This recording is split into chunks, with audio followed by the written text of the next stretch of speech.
Code படத்தின் whistle போடு பாடலுக்கு ஆடிய தோனி. கோட் படத்தின் ஷூட்டிங் ஸ்பாட்டில் வெங்கட் பிரபு சென்னை அணி டி ஷர்ட்டோடு சுற்றி வருகிறார். இவர் ஒரு தீவிரமான சென்னை அணி ரசிகர். அதற்கு ஏற்றாற் போல் தான் விசில் போடு பாடலும் அந்த படத்தில் வைத்திருக்கிறார். தோனி நம்பர் பதித்த டி ஷர்ட்டை அணிந்திருக்கிறார். இப்போது சென்னை அணியின் முக்கியமான வீரர்கள் 2 பேர் கோட் படத்தில் வருகிறார்கள். அவர்களோடு வெங்கட் பிரபுவும் படத்தில் தலை காட்டி செல்கிறார். இந்த 2 வீரர்கள் யார் என்பது ரகசியமாக வைத்திருக்கிறார்.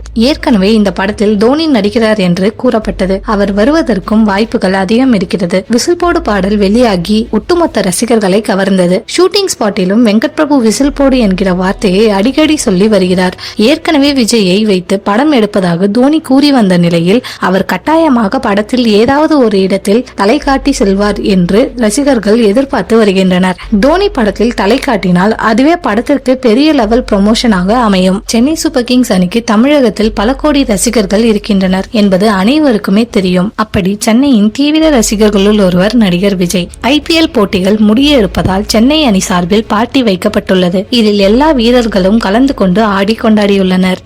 இதில் கோட் பாடல் விசில் போடு பாட்டையும் போட்டுள்ளனர். அந்த பாடலுக்கு மாசாக தோனியும் ஆடியிருக்கிறார். விஜயும் தோனியும் நெருங்கிய நண்பர்கள். மேலும் கிரிக்கெட் வீரர் தோனியும் விஜயும் ஒரே மாதிரி தான். இருவரும் மிகவும் கூலாக சைலண்டாக தான் முடிவுகளை எடுப்பார்கள்.